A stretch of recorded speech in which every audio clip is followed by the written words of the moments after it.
Hello student, नमस्कार। आज हम complex analysis BSc fifth semester का स्टार्ट कर रहे हैं। आप ध्यान से देखिए, बेसिक्स ऑफ कॉम्प्लेक्स एनालिसिस आज हम शुरू करते हैं। सबसे पहले आपको कॉम्प्लेक्स नंबर के बारे में हम बताते हैं। आपको पता है कॉम्प्लेक्स नंबर क्या होते हैं? कॉम्प्लेक्स नंबर क्या होते हैं कि जिनको हम x प्लस आइटा वाई की फॉर्म में रिप्रेजेंट कर सके।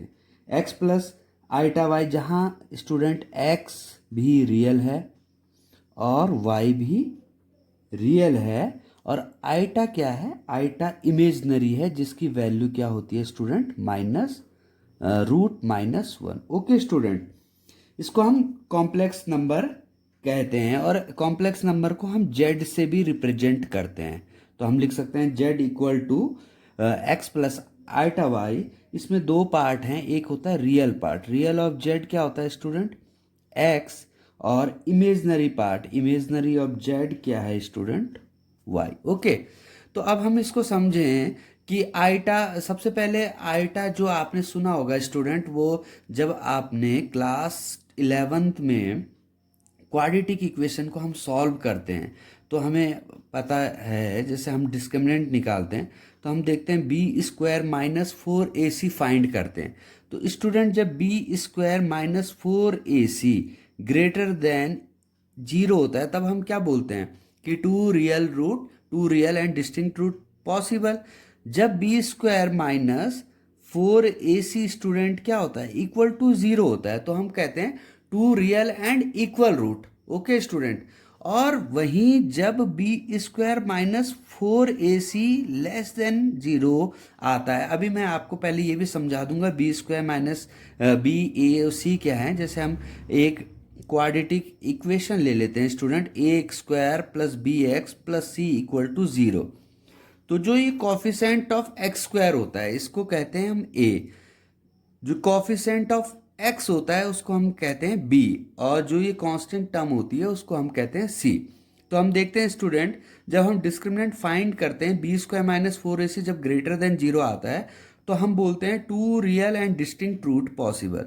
जब b² - 4ac = 0 आता है, तो हम बोलते हैं कि two real equal root. Okay student, लेकिन जब b² - 4ac लेस देन 0 आ जाता है, तो इसका मतलब क्या है कि जो रूट्स आएंगे वो इमेजनरी रूट्स आएंगे। ठीक है स्टूडेंट, तो वहाँ जब हम इस इक्वेशन को जब सॉल्व करते हैं इमेजनरी रूट में, तब हम आइटा का यूज़ करते हैं। तो आइटा क्या होता है स्टूडेंट? √-1। अब हम देखते हैं, जब आइटा इक्वल टू √-1 है, तो हम देखते हैं स्टूडेंट आइटा स्क्वायर क्या हो जाएगा? √-1 इंटू √-1 -1। आइटा क्यूब क्या हो जाएगा student? Iota square into iota -1 into iota क्या है? √-1। ओके स्टूडेंट, इसको ऐसे देख सकते हैं, आइटा स्क्वायर इंटू आइटा, या हम ऐसे भी लिख सकते हैं minus iota square -1 into iota. ये क्या हो गया स्टूडेंट? Minus iota. ओके, तो यानी कि iota cube equal to minus iota. और आइटा 4 क्या हो जाएगा स्टूडेंट? आइटा 4 हो जाएगा iota square into iota square. Iota square -1 into -1 and minus minus का +1। तो हम समझ गए कि आइटा 4 पे हमारे पास +1 आ गया। वैसे ही हम आगे जाएं तो आइटा 8 पे भी क्या आ जाएगा स्टूडेंट? आपको पता है आइटा 8 को ऐसे लिख सकते हैं, आइटा 4 इंटू आइटा 4 लिख सकते हैं ऐसा, क्योंकि हमें पता है, एक प्रॉपर्टी पता है हमें कि जब बेस इक्वल होता है तो पावर ऐड हो जाएगी। तो आइटा 4 1 हो गया और आइटा 4 1 हो गया। तो मतलब आइटा की पावर 8, आइटा की पावर 4 के मल्टीपल में जितनी भी जाएंगे स्टूडेंट, उनकी वैल्यू क्या होगी? 1 होगी। तो ये आप आइटा के बारे में आपको बेसिक नॉलेज हो गया होगा। अब हम आपको बताते हैं कि जैसे कोई भी रियल नंबर है, जैसे मैं आपको बोलूं 3 कोई नंबर है, तो क्या आप इसको कॉम्प्लेक्स नंबर की फॉर्म में लिख सकते हैं? तो आप इसको लिख सकते हैं 3 + आइटा इंटू 0। ओके स्टूडेंट, इस नंबर 3 की क्या विशेषता है कि इसका रियल पार्ट 3 है और इमेजनरी पार्ट इसका क्या है? 0 है। तो आइटा इंटू 0 हो गया। तो ये हम आइटा के बारे में हमारी बेसिक इंफॉर्मेशन है। तो अब मैं आपको बताता हूं algebra of complex number. Algebra of complex number. Okay student, तो आप इसको देखिए, अलजेब्रा ऑफ कॉम्प्लेक्स नंबर को हम कैसे समझें कि जब हम सम करते हैं दो कॉम्प्लेक्स नंबर का, डिफरेंस करते हैं, प्रोडक्ट करते हैं या उसको डिवाइड करते हैं, तो जो नया टर्म आएगी, वो भी जो नया नंबर आएगा वो भी कॉम्प्लेक्स नंबर होगा। जैसे मैं आपको बोलता हूँ Z1 हमने एक कॉम्प्लेक्स नंबर लिया a प्लस आईटा बी, और Z2 हमने दूसरा कॉम्प्लेक्स नंबर लिया, आप इसको लिख दीजिए C प्लस आईटा डी, कुछ भी लिख सकते हैं आप। तो आपने जब Z1 प्लस Z2 किया स्टूडेंट, तो a plus iota B plus C plus iota D. Okay student, तो ये क्या हो गया, अब हमें पता है इसको ऐड कैसे करेंगे। रियल पार्ट्स को रियल पार्ट के साथ लिखा, a plus C plus iota common ले लिया स्टूडेंट, b प्लस डी। तो आप देखिए कि when we add two complex number then the resultant is also a complex number. Okay student, उसी प्रकार जब हम दो कॉम्प्लेक्स नंबर को सब्ट्रैक्ट करते हैं, जैसे Z1 माइनस Z2 करते हैं स्टूडेंट, तो हमारे पास आया a plus iota B minus C plus iota D. तो क्या आ गया student, a minus C plus iota B minus D. तो आपको ये समझ आ रहा होगा, ये भी एक क्या है, कॉम्प्लेक्स नंबर है। और a माइनस इस Z1 माइनस Z2 जो कॉम्प्लेक्स नंबर है, इसका रियल पार्ट a माइनस सी है और imaginary part student b minus D है। ओके, यहां तक आपको कोई डाउट नहीं होना चाहिए। अब इसके बाद हम देखते हैं कि multiplication of two complex number क्या आता है। तो स्टूडेंट Z1 इंटू Z2 हमने किया, तो Z1 हमने लिया a plus iota B into Z2 हमने लिया C प्लस आईटा डी, हमने इसको मल्टीप्लाई किया, ए सी प्लस ए iota D plus iota B C plus आईटा into आईटा क्या हो जाएगा स्टूडेंट, आईटा स्क्वायर बी डी।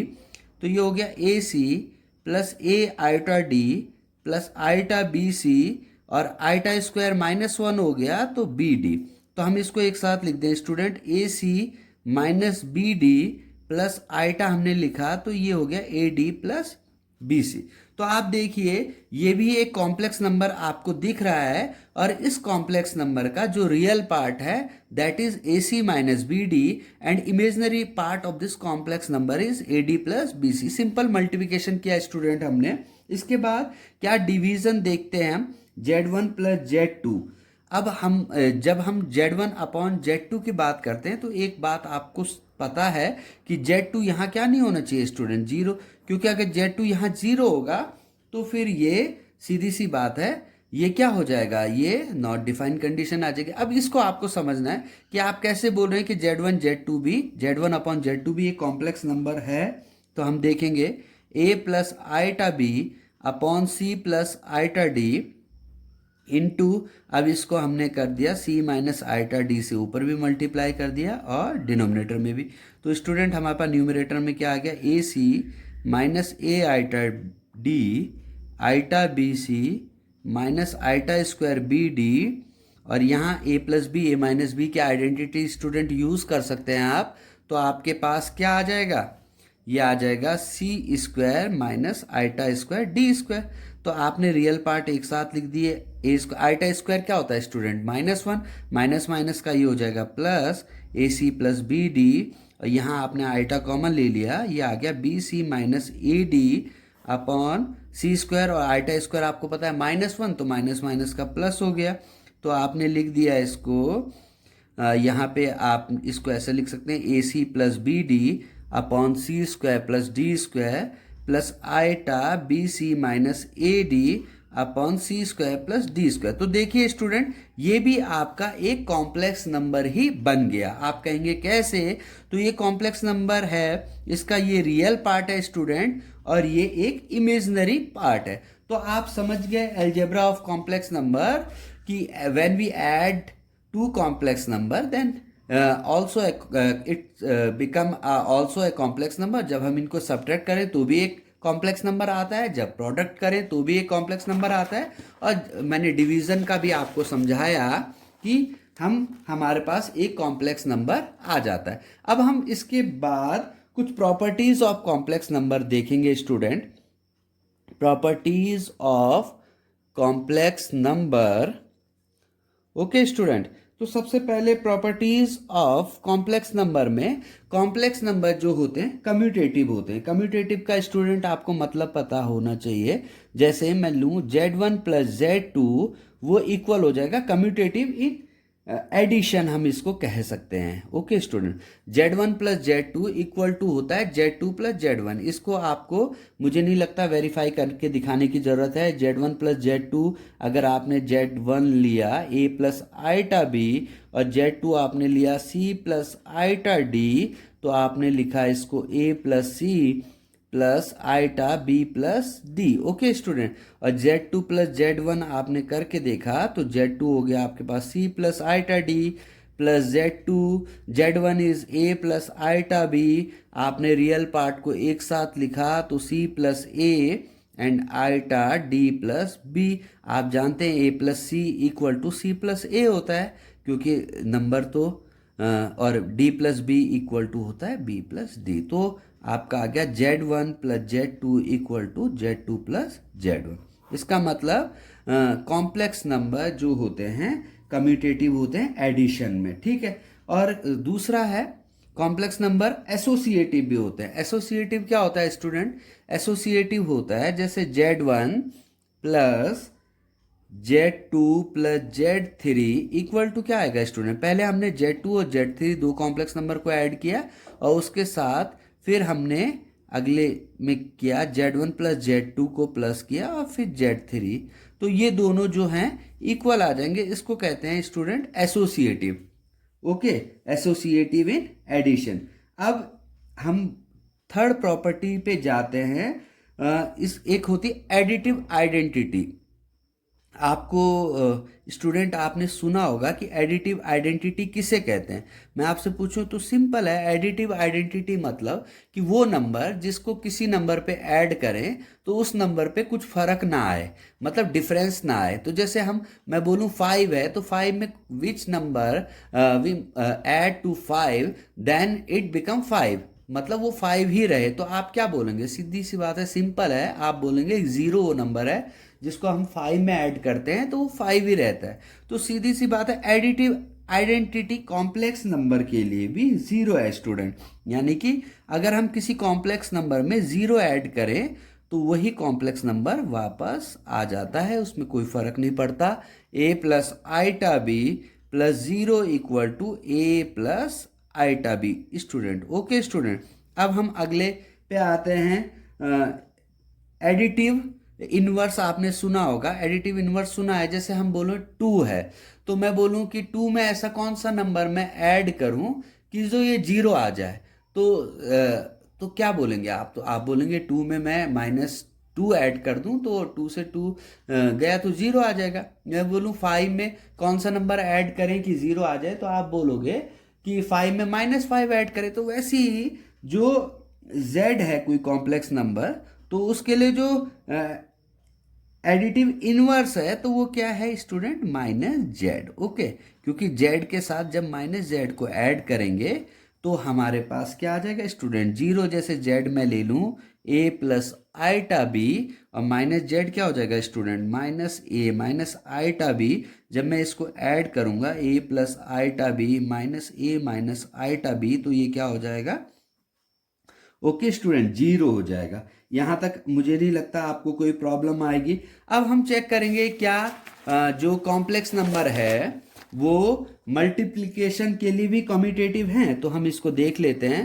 बोलते Z1 इंटू Z2 क्या Z2 इंटू Z1 है? तो मैंने एक कॉम्प्लेक्स नंबर ले लिया A प्लस आइटा बी, एक कॉम्प्लेक्स नंबर ले लिया C प्लस आइटा डी। तो मैंने इनका प्रोडक्ट किया A plus iota B dot C plus iota D. तो आपने देखा student A C plus A iota D plus iota B C plus iota square B D. तो आप देखो A C plus A iota D plus iota B C, आपको पता है iota square क्या है? -1 है, तो ये हो जाएगा -BD। अब हमने रियल पार्ट्स को एक साथ लिख दिया और इमेजनरी पार्ट इन दोनों में आइटा कॉमन ले लिया स्टूडेंट, तो AD प्लस BD। तो ये हमारे पास Z1 इंटू Z2 आ गया। अब हमने चेक किया right hand side Z2 into Z1, तो सिंपल हमने किया Z2C plus iota D into A plus iota B, जब हमने मल्टीप्लाई किया तो CA plus C iota B iota DA plus iota square DB। Okay student, तो हमने यहाँ रियल पार्ट्स को एक साथ लिखेंगे और इमेजनरी पार्ट को एक साथ लिखेंगे, तो ये आपको पता आइटा स्क्वायर माइनस हो गया, तो रियल पार्ट को एक साथ लिखा और इमेजनरी पार्ट को स्टूडेंट एक साथ लिखा।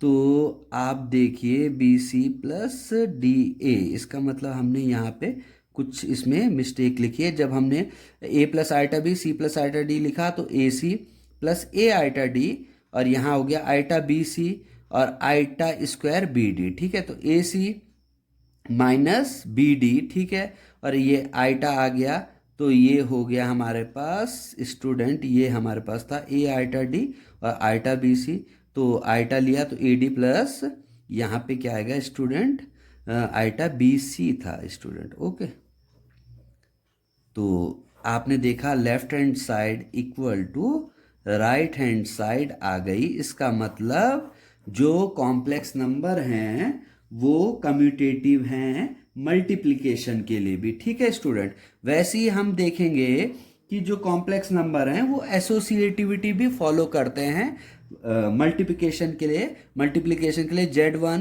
Z2 into Z3 equal to आएगा student Z1 into Z2 into Z3। I hope मुझे इसको सॉल्व करके दिखाने की जरूरत नहीं, क्योंकि आप इसको सिंपल से सॉल्व कर सकते हैं। अब इसको कर देंगे स्टूडेंट। अब अगली प्रॉपर्टी पे चलते हैं।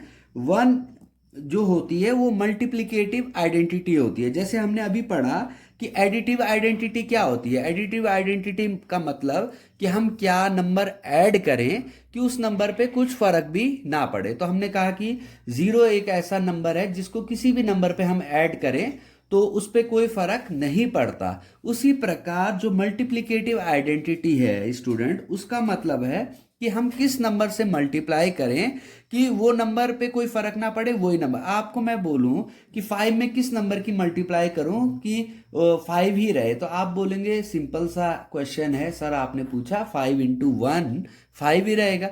तो कॉम्प्लेक्स नंबर में किस नंबर से मल्टीप्लाई करें कि उस कॉम्प्लेक्स नंबर में कुछ फर्क ना पड़े, तो वो स्टूडेंट वह भी 1 ही है। तो 1 ही कॉम्प्लेक्स नंबर के लिए भी मल्टीप्लिकेटिव आइडेंटिटी है। ओके स्टूडेंट, अब जैसे हमने एडिटिव इनवर्स पढ़ा था वैसे ही मल्टीप्लिकेटिव इनवर्स होता है। अब देखो बहुत समझने की बात है।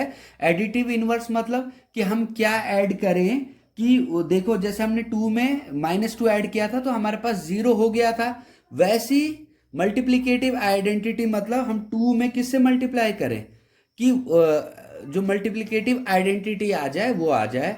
तो 2 में हमने किसका मल्टीप्लाई किया था, 1/2 का। 2 में किसका मल्टीप्लाई करें कि 1 आ जाए, तो सीधी सी बात है 1/2 का। तो वैसे ही Z में मैं किसका मल्टीप्लाई करूं कि मल्टीप्लिकेटिव आइडेंटिटी आ जाए, तो आप बोलेंगे 1/Z का मल्टीप्लाई करें। तो इसका मतलब क्या है, 1Z जो है उसका मल्टीप्लिकेटिव इनवर्स है 1/Z। ओके स्टूडेंट, बहुत सिंपल है, आप इनको समझिए। मल्टीप्लिकेटिव आइडेंटिटी का मतलब क्या है कि किससे मल्टीप्लाई करूं कि वो नंबर वही वापस आ जाए, और मल्टीप्लिकेटिव इनवर्स का मतलब क्या है कि किस नंबर से मल्टीप्लाई करूं कि मल्टीप्लिकेटिव आइडेंटिटी यानी कि 1 आ जाए। तो जैसे 2 को मैंने किससे मल्टीप्लाई किया, 1/2 से, तो 1 आ गया। वैसे Z की मल्टीप्लिकेटिव आइडेंटिटी मल्टीप्लिकेटिव इनवर्स क्या है स्टूडेंट, इनवर्स को आप समझे तो Z का मल्टीप्लिकेटिव इनवर्स है 1/Z, और जो Z की मल्टीप्लिकेटिव आइडेंटिटी क्या है, 1 है। तो आई होप आपको ये सब कॉन्सेप्ट क्लियर हूँ। ये मैंने देखा है स्टूडेंट, कई बार बच्चों के दिमाग में बहुत डाउट रहता है, तो आप इसको समझिए। एडिटिव आइडेंटिटी क्या है, आइडेंटिटी क्या है, 0 है, क्योंकि 0 को किसी नंबर में भी ऐड करोगे तो कोई फर्क नहीं पड़ेगा। एडिटिव इनवर्स क्या है, एडिटिव इनवर्स क्या है स्टूडेंट, अगर Z है तो उसका Z का एडिटिव इनवर्स क्या है, -Z। ठीक है स्टूडेंट, इसके बाद मल्टीप्लिकेटिव आइडेंटिटी क्या है, आइडेंटिटी क्या है, क्या है मल्टीप्लिकेटिव आइडेंटिटी क्या है स्टूडेंट, बोलिए। 1 है और मल्टीप्लिकेटिव इनवर्स क्या है? इनवर्स क्या है आपको पता है? अगर z है तो उसका मल्टीप्लिकेटिव इनवर्स क्या होगा? 1/z। तो स्टूडेंट आपको जो डाउट्स हैं आप जरूर पूछें। Okay, thank you.